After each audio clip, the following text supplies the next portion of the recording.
Welcome to Kid Venture. Let's open your maps, seek the truth, and find the treasure. Let's find the treasure of God together. Halo adik-adik, welcome to Kids Venture. Pagi ini kita akan bersama-sama memuji Tuhan dan mendengarkan firman Tuhan. Sebelum itu kita mau berdoa dulu ya. Lipat tangan, tutup mata, kita bersama-sama berdoa.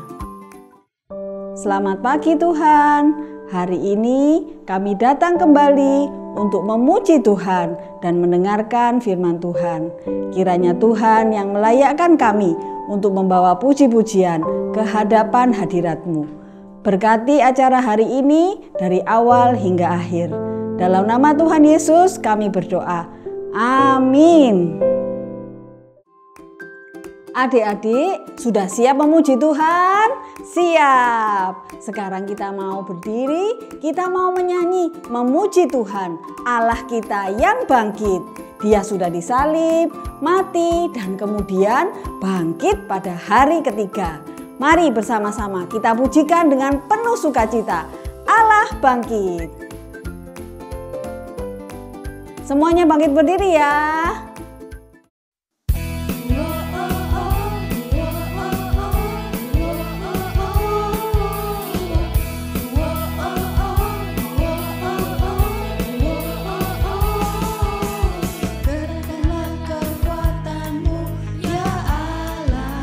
Tunjukkanlah kuasa-Mu. Tunjukkanlah kuasa-Mu, ya Tuhan. Serahkan musuh-Mu, selamatkanlah umat-Mu. Allah dahsyat di tempat kudus-Nya.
Kita adalah Allah yang bangkit dan menang mengalahkan maut.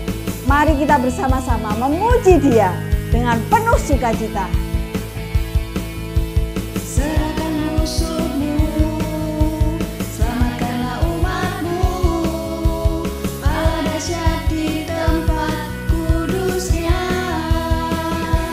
Allah bangkit, bersoraklah. Ayo sama-sama memuji Tuhan. Bernyanyilah, musuh dikalahkan, umatnya dibebaskan. Allah dahsyat di tempat kudus-Nya.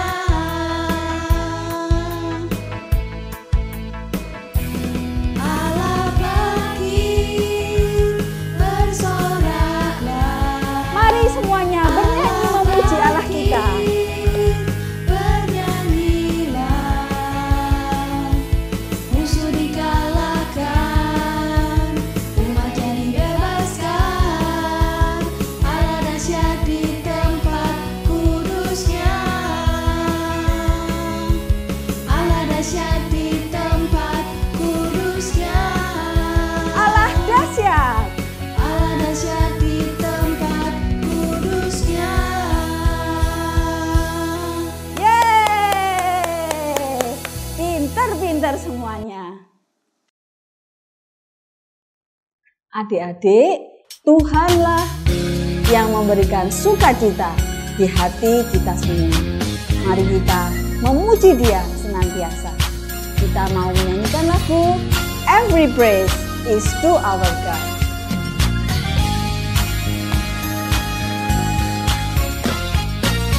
Every praise is to our God.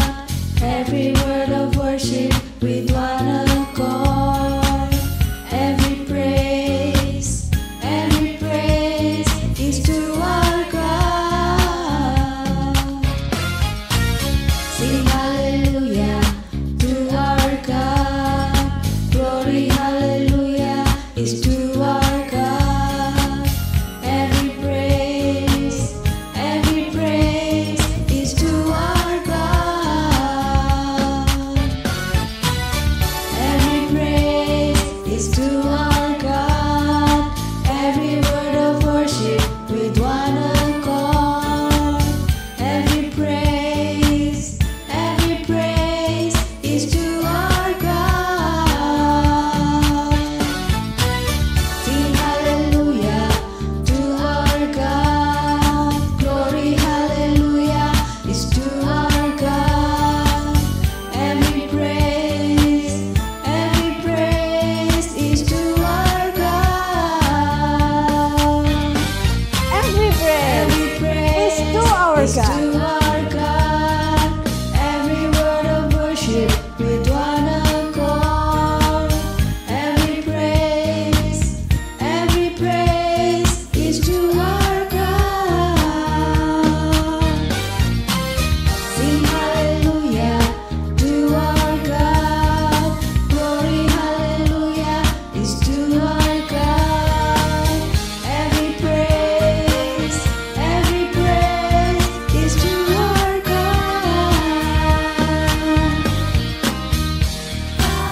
My Savior, God my healer, God my deliverer. Yes, He is. Yes, He is. God my Savior, God my healer, God my deliverer. Yes, He is. Yes, He is. Yes, He is. Yes, He is. Yes, He is. Every praise is to our God. Every word of worship with one accord. Every praise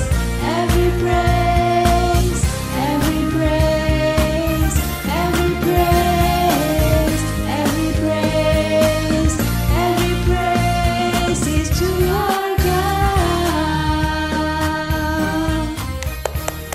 Segala kemuliaan bagi Tuhan. Sekarang kita akan bersama-sama mendengarkan firman Tuhan.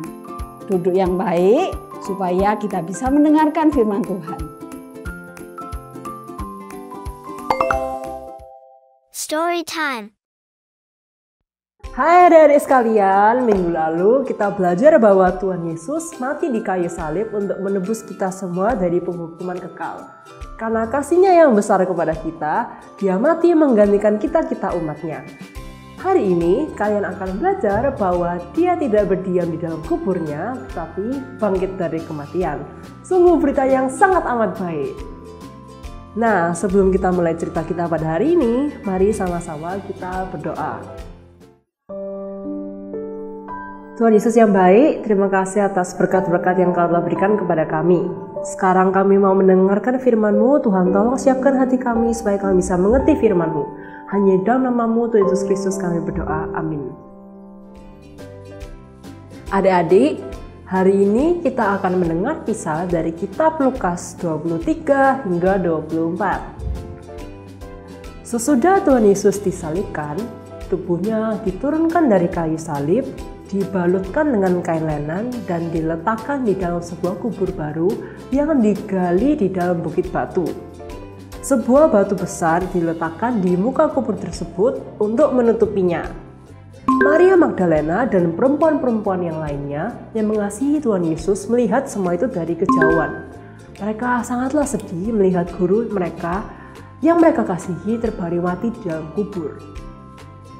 Di hari pertama minggu itu, Maria dan yang lainnya kembali ke kubur tempat Tuhan Yesus dibaringkan. Mereka ingin sekali mengurapi tubuh Tuhan Yesus dengan rempah-rempah sesuai dengan adat di daerah itu. Tetapi ketika mereka sampai di kubur tersebut, mereka sangat heran karena mereka menemukan bahwa batu yang besar itu telah digulingkan. Nah, mereka masuk ke dalam kubur itu dan melihat ke dalamnya. Nah, kain lenan yang tergeletak di sana, tetapi tubuh Tuhan Yesus sudah tidak ada lagi. Nah, para perempuan itu bingung, memikirkan apa yang telah terjadi. Tiba-tiba muncullah dua sosok dengan pakaian yang berkilau di depan mereka. Perempuan-perempuan itu sangatlah ketakutan dan segera tersungkur ke tanah sambil menundukkan kepala. "Hei, janganlah takut," kata pembawa pesan Allah itu. "Mengapa kamu mencari Dia yang hidup di antara orang mati? Dia sudah tidak ada di sini. Dia telah bangkit dari kematian seperti yang Dia dulu katakan. Tidakkah kalian ingat apa yang dikatakannya kepada kamu, yaitu bahwa Dia akan disalibkan dan akan bangkit pada hari yang ketiga?" Maka perempuan-perempuan itu teringatlah akan janji Tuhan Yesus yang indah itu. Dengan penuh sukacita mereka berlari untuk menceritakan kepada para pengikutnya Tuhan Yesus dan semua orang tentang apa yang terjadi ini. Banyak di antara murid-murid Tuhan Yesus yang terlalu sedih untuk percaya tentang apa yang diceritakan oleh perempuan-perempuan itu. Tetapi Petrus bertanya-tanya apakah berita ini benar. Maka Petrus sendiri pergi ke kubur itu untuk melihatnya sendiri. Quiz time. Nah, apa yang Petrus temukan di kubur Tuhan Yesus? A. Tuhan Yesus. B. Batu yang terguling. C. Kubur yang kosong. D. Kain lenan.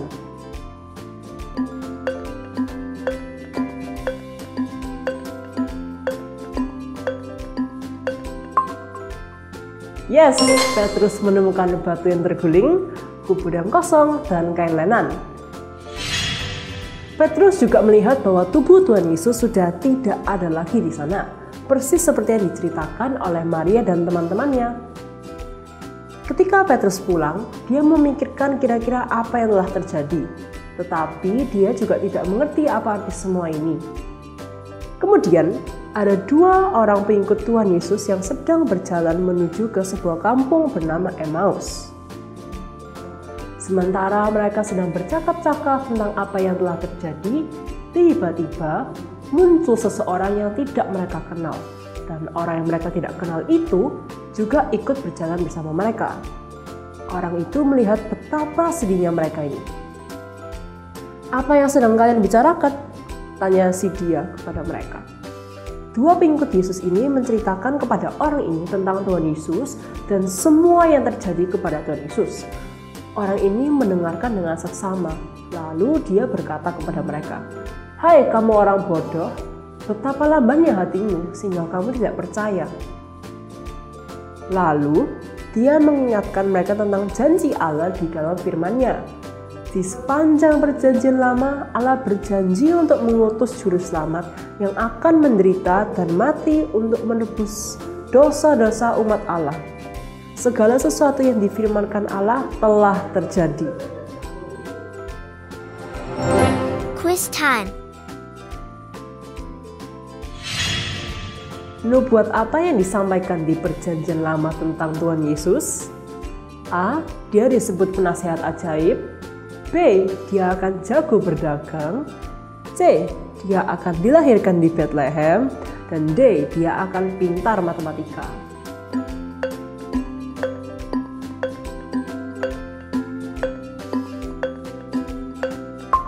Kedua pengikut Tuhan Yesus ini mendengarkan dengan penuh perhatian sewaktu orang ini menjelaskan arti ayat-ayat kitab suci yang berbicara tentang Sang Juru Selamat.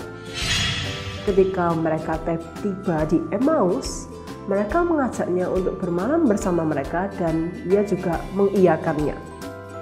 Ketika Yesus memecahkan roti saat makan malam bersama, sesuatu yang indah terjadi. Allah membukakan mata mereka dan juga pikiran mereka sehingga mereka dapat melihat bahwa orang ini adalah Tuhan Yesus yang sedang bersama-sama dengan mereka, yang mereka sangat kasihi. Dan ketika mereka sudah mengenalinya, Tuhan Yesus pun dengan segera lenyap dari pandangan mereka.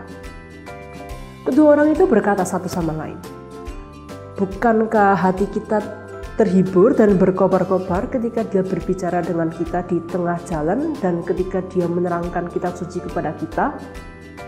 Maka mereka pun bergegas kembali ke Yerusalem untuk memberitahu murid-murid Tuhan tentang Tuhan Yesus sungguh hidup.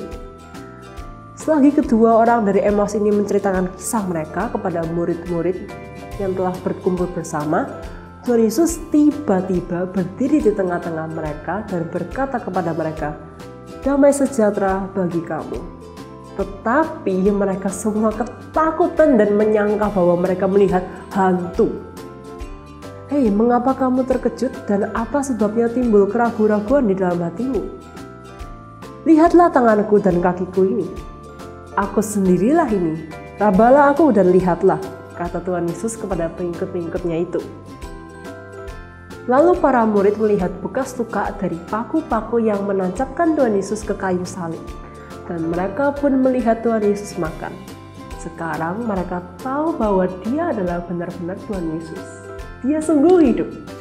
Dia adalah juru selamat mereka yang telah mati untuk mereka dan sekarang bangkit dari antara orang mati. Dosa dan kematian tidak berkuasa lagi atas juru selamat mereka yang luar biasa. Tuhan Yesus pun menjelaskan panjang lebar tentang apa yang tertulis tentang dirinya di dalam Alkitab. Dia menyuruh murid-muridnya untuk menceritakan kepada semua orang di dunia ini kabar baik bahwa Juru Selamat sudah datang, bahwa dia telah mati untuk menyelamatkan umat-umatnya dari dosa-dosa mereka dan bahwa dia sudah bangkit dari kematian. Selanjutnya, Tuhan Yesus dan para pengikutnya pergi ke sebuah bukit di dekat Betania.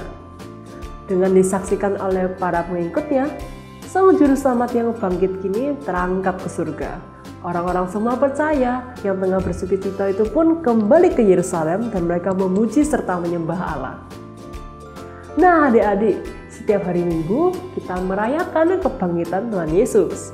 Kita merayakan kebenaran yang luar biasa, yaitu bahwa karena dia telah mati dan bangkit lagi, maka kita telah dibenarkan, yaitu menjadi benar di hadapan Allah. Ketika kita bersama-sama datang untuk memuji dan memuliakan Tuhan setiap hari Minggu, maka kita sedang menunjukkan bahwa kita percaya dan mengasihinya. Mari kita bersyukur kepada Allah karena Tuhan Yesus hidup. Memory verse. Nah adik-adik, minggu ini ayat hafalan kita terambil dari 1 Yohanes pasal 4 ayat 9. Mari kita bacakan bersama sebanyak 4 kali. 1 Yohanes 4 ayat 9. Dalam hal inilah kasih Allah dinyatakan di tengah-tengah kita, yaitu bahwa Allah telah mengutus anaknya yang tunggal ke dalam dunia, supaya kita hidup olehnya. 1 Yohanes 4 ayat 9. Dalam hal inilah kasih Allah dinyatakan di tengah-tengah kita, yaitu bahwa Allah telah mengutus anaknya yang tunggal ke dalam dunia, supaya kita hidup olehnya. 1 Yohanes 4 ayat 9. Dalam hal inilah kasih Allah dinyatakan di tengah-tengah kita, yaitu bahwa Allah telah mengutus anaknya yang tunggal ke dalam dunia, supaya kita hidup olehnya.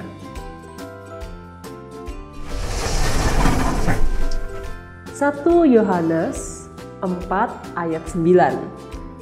Dalam hal inilah kasih Allah dinyatakan di tengah-tengah kita, yaitu bahwa Allah telah mengutus anaknya yang tunggal ke dalam dunia, supaya kita hidup olehnya. Kita mengasihi Juru Selamat kita yang berkuasa dan yang telah bangkit karena Dia terlebih dahulu mengasihi kita.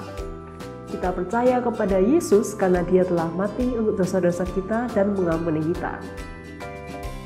Yuk adik-adik, mari kita berdoa. Tuhan Yesus yang baik, terima kasih atas firman-Mu hari ini. Terima kasih sudah mengingatkan tentang betapa besarnya kasih-Mu. Tuhan, tolong sertai kami dalam pekerjaan kami sehari-hari, baik di sekolah minggu, di tempat les, saat kita bertemu orang-orang yang kami kasihi. Hanya di dalam nama-Mu, Yesus Kristus, kami berdoa. Amin. Got questions? Kak, mengapa murid-murid Tuhan Yesus tidak bisa mengenali Tuhan Yesus setelah Ia bangkit? Apakah wajah Tuhan Yesus berubah setelah bangkit dari kematian? Wow, ini pertanyaan yang sangat bagus adik-adik. Alkitab tidak secara jelas memberitahukan kenapa alasan pengikut Yesus tidak mengenali Yesus setelah kebangkitannya. Namun, ada beberapa petunjuk yang disampaikan. Meskipun Tuhan Yesus sudah berkata bahwa Dia akan bangkit lagi, namun murid-muridnya tidak mengerti. Mereka tidak berharap Tuhan Yesus akan hidup kembali. Ada juga murid-murid yang bertemu Tuhan Yesus dari kejauhan atau dalam kondisi yang remang-remang, yang sedikit gelap, sehingga mungkin saja mereka tidak bisa melihat dengan jelas. Dan mereka juga tidak berharap akan melihat Yesus lagi, sehingga mungkin tidak terlintas dalam pikiran mereka bahwa orang yang mereka temui adalah Tuhan Yesus sendiri. Saat dua murid Yesus berjalan ke Emmaus, mereka tidak mengenali Yesus sampai mereka makan malam bersama dan Yesus memecahkan roti. Bagaimana mungkin mereka bisa berjalan dan berdiskusi dengan Tuhan Yesus dalam waktu yang cukup lama tanpa mengenali Tuhan Yesus? Dalam Lukas 24 ayat 16 dikatakan ada sesuatu yang menghalangi mata mereka. Dan beberapa waktu kemudian di Lukas 24 ayat 31 dituliskan bahwa terbukalah mata mereka dan mereka pun mengenal Tuhan Yesus. Jadi bukannya Tuhan Yesus tidak dapat dikenali, tapi untuk beberapa waktu kesadaran para murid itu dihalangi secara supranatural sehingga mereka tidak bisa mengenali Tuhan Yesus. Satu hal yang bisa kita ketahui yaitu bahwa Tuhan Yesus sendiri yang benar-benar hadir di depan mereka. Murid-muridnya bersaksi bahwa mereka melihat Tuhan Yesus dengan mata kepala mereka sendiri. Dan terlebih lagi ada perubahan-perubahan yang luar biasa dalam hidup para murid-muridnya. Saat Tuhan Yesus disalibkan dan dikuburkan, para murid bersembunyi dan sangatlah ketakutan. Namun setelah mereka berjumpa dengan Tuhan Yesus yang bangkit, mereka menjadi pembawa berita Injil yang berani. Adapun rintangan dan penderitaan yang mereka hadapi, malah pada akhirnya para murid memberikan hidup mereka demi berita Injil. Perubahan ini hanya bisa terjadi jika kebangkitan Kristus adalah benar dan benar-benar mereka saksikan. Song of the Month. Yay!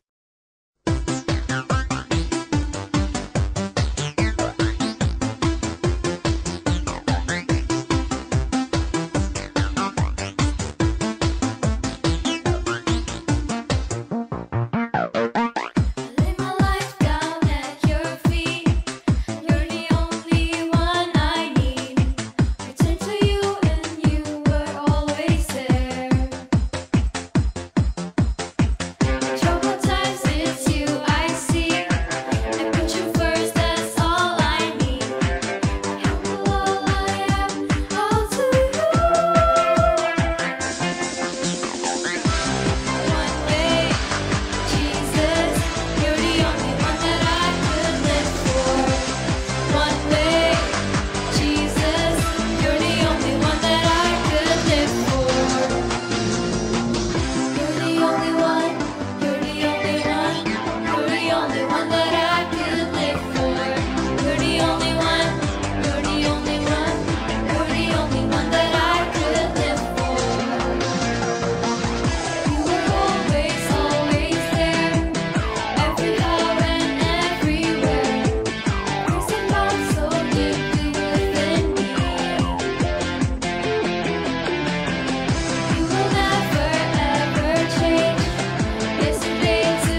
Thank you for joining us and see you next week on Kids Venture.